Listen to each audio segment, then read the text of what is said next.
How do you just walk away like that? You make it really easy. Why are you trying to hurt me? Lane, I just need to know. Do you remember when you said I love you? Did you ever actually mean it? 1, 2, 3! You got it, royalty! Synergy! Girls vs. Boys is our first like real attempt at a musical. It's about these 6 kids who are sort of in their first relationship in high school. It's sort of trying to express how dangerous it feels to be young and in love.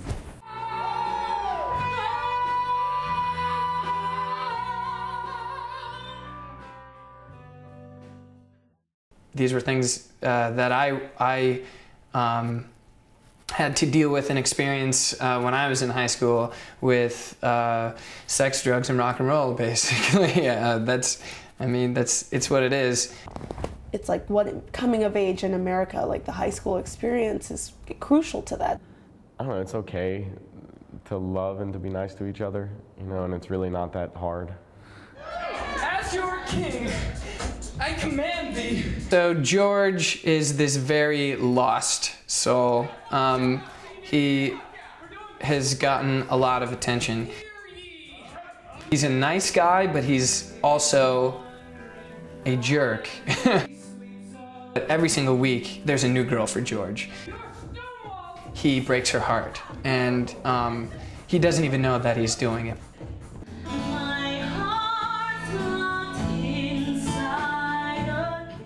I play Kate. Poor Kate. I love the girl. She is just a young girl who thinks that having her boyfriend will solve all her problems. Here, suck on this. You want him to think about your mouth. Trust me. Kate has 2 big songs. The first one is Lollipop, and it pretty much is her sexualizing herself for her, the object of her desire, you know.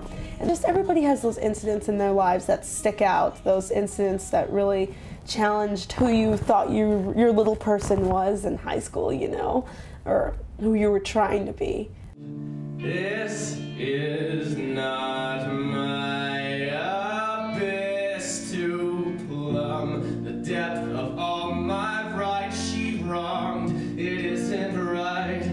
I shouldn't have to fight. Well, I play a character named Jason Michael Kruger, and at the top of the play, his girlfriend, who we talked about, they were probably together for a really long time. They were like the badass couple, you know. She got pregnant and left.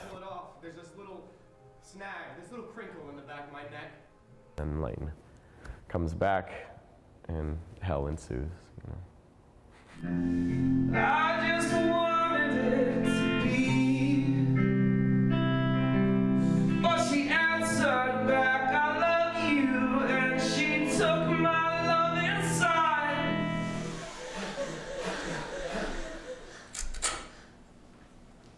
I've definitely, when I was in high school, I was this kind of angsty, love is all there is kind of guy.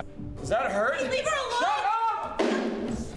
That's that moment when you get your heart broken, when you realize that it's not what you thought it was. So she doesn't die, no one really dies, but it's just that gut reaction that you have.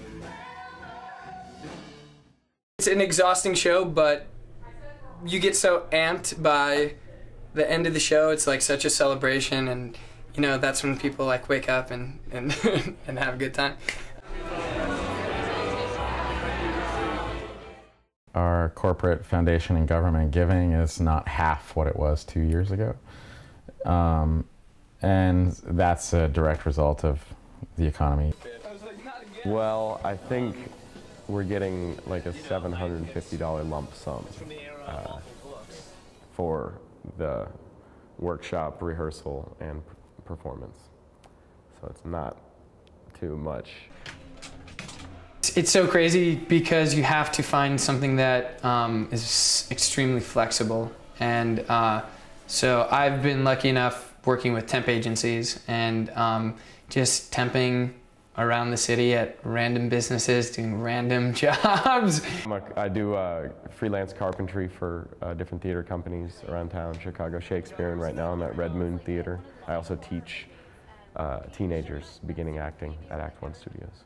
I work at a restaurant and I work part-time running someone's Facebook, Twitter, and Constant Contact. I do a lot of research too. And you just have to tell yourself when it gets difficult that it's worth it and that's what you want to be doing. But if you're focused and you're good at scheduling, then it's, you know, you can do it. You really can do it. You just have to get a planner and be ready to work maybe 7 days a week. I mean, theater is sort of an inevitably dying business or something. You know, it's just sort of like in perpetuity. It's a dumb business to be in, but that's not why anybody does it. So it's definitely a leaner time. It's hard to grow right now. We're still making cuts and trying to stabilize and all of it. I've got no plans to stop, and I don't think I will. And check off as you do the show. You know what I'm saying? Get down! What are you doing, Casey? Hey! Stop! What are you doing? Casey, stop! What are you doing? Critics hate it. I don't know if they hate it. I guess the critics all said were sort of split in that they thought it was amazing and they couldn't stop watching it, but they didn't like it. So who knows? But what we did was split every critic down his or her own core, like split every critic down the middle, in which case they'd say they didn't like it and they don't recommend it, but they wrote paragraphs and paragraphs and paragraphs about it. It's ambitious and it's different and it's fast and it's loud.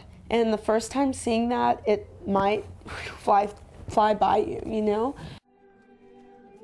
The past couple of weeks, we've had high schoolers come to the show. They're dancing and jumping around and they get it. I'm a freshman at Whitney Young High School. And I thought it was absolutely incredible. It was really, really crazy. The fucking bomb. It was the best house we've had in a long time. So, yeah, good times. It's a good time. It's fun to watch. Good music, good people, good acting. I just wanna get paid to do what I love to do, or not get paid, and just find ways to do what I love to do and still support myself. I mean, whether it's in film or TV, just working on projects that are different and really challenging, but that's hard to do, you know, to find those projects that really challenge you and are exhilarating. I'd like to be a famous, celebrated celebrity, you know, in Hollywood, on making movies as an actor and also as a writer, director, producer.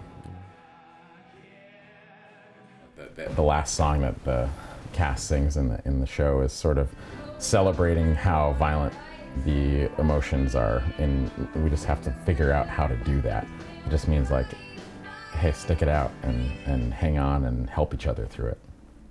Sisters and brothers, girls and boys, us and them.